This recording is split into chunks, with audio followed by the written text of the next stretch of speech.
Apakah sistemnya ini seperti trading emas katanya? Oh, oke.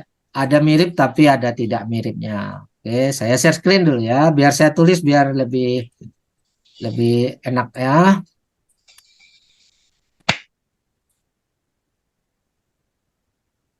Pertanyaannya, apakah seperti trading emas? Kalau yang dimaksud trading emas adalah forex, maka jawabannya tidak sama. Ya, dengan forex jawabannya tidak sama. Forex tidak ada fisik emasnya. Maka di forex ada yang namanya margin call, uang hilang. Ada yang namanya stop loss. Ini juga kerugian. Tapi di KN 100% fisik emas ada. Oke.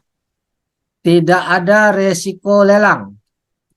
Tidak ada resiko margin call atau loss. No loss, tidak ada resiko loss. Kenapa nggak ada resiko loss? Karena 100% fisik emasnya ada. Selama emas tidak bernilai 0 rupiah, maka tidak ada kerugian. Jadi kalau harga emas turun, bagaimana? Kita hanya tunggu saja harga naik kembali. Nah, itu resikonya Bapak Ibu. Resikonya hanya tunggu harga emas naik. Itu resikonya. Sama kita beli barang dagang yang lain pun, kita nunggu ada yang beli, betul nggak? Ada yang beli dengan harga yang cocok. Ada yang beli dengan harga yang untung. Kalau orang datang nawar di bawah modal, pasti kita nggak jual, betul nggak? Kita simpan aja dah barang kita itu. Tapi kalau ada yang beli dengan harga yang menguntungkan, baru kita lepas. Kenapa? Barangnya nyata. Sama dengan emas ini. Selagi harganya belum naik, ya kita nggak usah jual. Ya, selagi kita belum untung, kita nggak usah jual. Nah, jadi sudah terjawab, kita berbeda dengan trading kalau yang dimaksud trading forex. Karena bahasa trading ini kadang-kadang luas ya, bisa diartikan dagang emas, toko emas juga trading emas. Jual beli emas juga dibilang trading emas. Tapi kalau yang ditanya trading seperti di forex, jawabannya beda. Kita tidak ada risiko margin call. Jadi sangat beda. Kenapa? Karena 100% ada emasnya. Kalau harga turun ya selama turunnya tidak 0 rupiah, maka tidak ada risiko. Pernah nggak terjadi harga emas turun jadi 0 rupiah? Enggak, Mungkin nggak? enggak. Nah inilah. Oke, semoga terjawab. Lanjut pertanyaan berikutnya.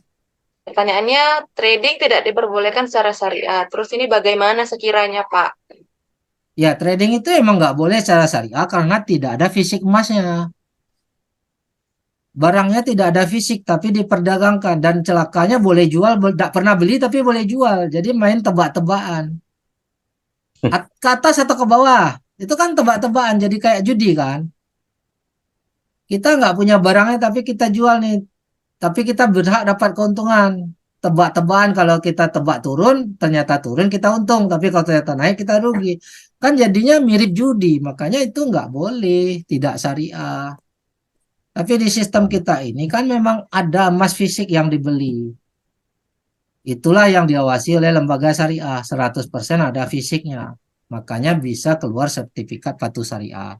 Tapi yang trading kayak forex tadi tidak ada fisiknya. Jadi boleh beli, boleh jual. Jadi sama tebak ke atas atau ke bawah. Nah, gitu. Sama juga tebak ganjil apa genap. Kan gitu. Jadi belum belum jelas sudah dijual ya Pak ya? Iya, barang yang belum pernah dibeli tapi dia boleh Hmm, langsung jual. Barang siapa itu? iya. Mantap, mantap, mantap, mantap. Ya kan? Wajar kalau itu tidak syariah. Karena memang nggak ada fisiknya. Makanya dia dalam sistemnya ada margin call, uang hilang. Kalau kita nggak ada margin call, karena memang ada fisik emasnya. Selama harga emas tidak jadi 0 rupiah, maka tidak akan hilang uang kita. Apakah ada surat yang menyatakan bahwa web di Kuantum Malaysia tidak boleh dipakai di Indonesia? Itu sebenarnya aturan daripada Bapepti untuk meminta transaksi Indonesia itu dikhususkan datanya. Jadi tidak dicampur dengan transaksi negara lain agar di Indonesia itu bisa diawasi, bisa dimonitor Bapak Ibu. Sehingga bisa terhindar dari dari pelanggaran money laundry. Itu salah satu undang-undang ya. Transaksi begini jangan sampai dimanfaatkan untuk money laundry, uang-uang dari kejahatan dicuci di sini ibaratnya. Makanya peraturan resmi, Bapak Ibu boleh baca di aturan Bapepti tadi, itu kita ada undang-undang dokumen anti money laundry-nya, makanya dipisah. Ya, jadi orang Malaysia punya web sendiri, untuk global Indonesia juga punya sistem sendiri. Datanya masing-masing diawasi. Makanya di Indonesia kita harus tercatat, khusus transaksinya orang Indonesia, tercatat di ICD Act. Tapi kalau transaksi global, dunia tercatat di Soraka tadi. Nah, itu jawaban. Oke. Jadi memang dipisah supaya mudah negara mengawasi datanya.